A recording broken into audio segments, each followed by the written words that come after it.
akuntansi. Standar akuntansi adalah pelaporan, prinsip, dan aturan yang digunakan dalam penyusunan laporan keuangan agar laporan ini menjadi seragam dan dapat dipahami, relevan, dan dapat dibandingkan antar perusahaan maupun antara negara. Standar ini mengatur bagaimana transaksi dicatat, diukur, dan disajikan digunakan dalam laporan keuangan. Baik, di sini saya akan menjelaskan pengertian IFRS.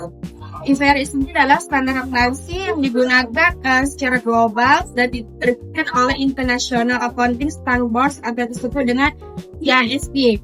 IFRS ini bertujuan untuk menciptakan keseragaman dalam pelaporan keuangan antara negara.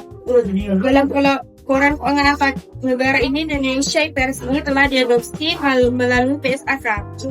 Adopsi IFRS ini membantu perusahaan yang memiliki hubungan bisnis internasional ini untuk lebih mudah memenuhi persyaratan pelaporan keuangan global. Berikutnya ada regulasi akuntansi. Nah, regulasi akuntansi itu adalah suatu hukum yang mengatur mengenai akuntansi dan juga laporan keuangan agar sesuai hukum dan juga standar yang berlaku untuk mencegah adanya perugian dan bagi pemakai laporan tersebut. Nah, regulasi sendiri itu mempunyai beberapa tujuan, diantaranya ada untuk melindungi investor, menjaga transparansi perusahaan, menjamin kepatuhan perusahaan, dan mencegah adanya kecurangan dalam laporan keuangan.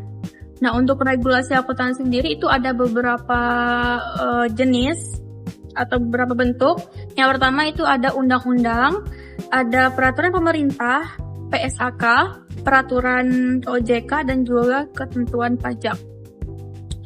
Nah, untuk lembaga pengatur akuntansi sendiri di Indonesia itu ada beberapa. Yang pertama ada Ikatan Akuntan Indonesia, ada Otoritas Jasa Keuangan atau OJK, ada Badan Pemeriksa Keuangan, dan Direktorat Jenderal Pajak atau DJP. Selanjutnya ada Standar Akuntansi Keuangan atau biasa kita kenal dengan singkatan SAK. Nah, SAK ini adalah standar yang berlaku di Indonesia yang disusun oleh Ikatan Akuntansi Indonesia melalui Dewan Standar Akuntansi Keuangan atau DSAK. Nah, jadi SAK ini merupakan pedoman yang harus diikuti oleh semua perusahaan ataupun entitas yang ada di Indonesia dalam menyiapkan ataupun melakukan laporan keuangannya. Nah, SAK sendiri itu memiliki beberapa manfaat ataupun tujuan. Yang pertama, itu gunanya untuk menyeragamkan seluruh praktik yang ada di Indonesia, lalu menyediakan informasi keuangan yang andal, membantu pertumbuhan ekonomi nasional, serta memudahkan pengawasan dan juga audit. Di Indonesia sendiri, itu ada beberapa jenis dari SAK ini. Yang pertama, itu ada PSAK atau Pernyataan Standar Akuntansi Keuangan. Ini digunakan oleh entitas yang memiliki akuntabilitas publik. Yang kedua ada SAK ETAP. Nah, ini digunakan untuk entitas tanpa akuntabilitas publik. Yang ketiga ada SAK EMKM, di mana ini biasa digunakan oleh usaha kecil, mikro, dan juga menengah. Yang terakhir ada SAP, Standar Akuntansi Pemerintah. Ini adalah standar yang biasa digunakan oleh instansi pemerintah. Berikutnya ada harmonisasi akuntansi. Harmonisasi akuntansi adalah proses menyelaraskan standar akuntansi antar negara tanpa menghilangkan karakteristik masing-masing negara. Tujuannya adalah mengurangi perbedaan praktik akuntansi internasional. Nah, apa saja faktor pendorong dan juga manfaat dari harmonisasi? Nah, untuk faktor pendorong itu terdiri dari yang pertama globalisasi ekonomi, perdagangan internasional, investasi lintas negara, dan perkembangan pasar modal global. Nah, untuk manfaat sendiri, itu yang pertama untuk mempermudah analisis investor internasional, mengurangi biaya pelaporan multinasional, dan meningkatkan efisiensi pasar modal.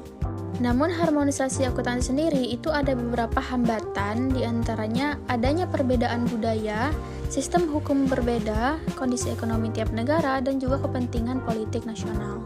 Nah, perlu kita ketahui, harmonisasi di Indonesia dilakukan melalui konvergensi IFRS ke PSAK.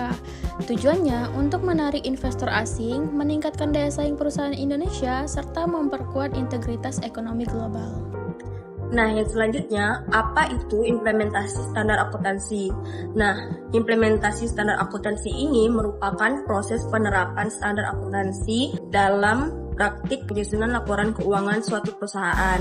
Dan yang selanjutnya, apa saja tahapan-tahapan dari implementasi ini? Yang pertama yaitu memahami standar yang baru, yang kedua yaitu menyesuaikan sistem akuntansi, dan yang ketiga melatih SDM, yang keempat menyesuaikan kebijakan perusahaan, dan yang kelima yaitu melakukan evaluasi penerapan.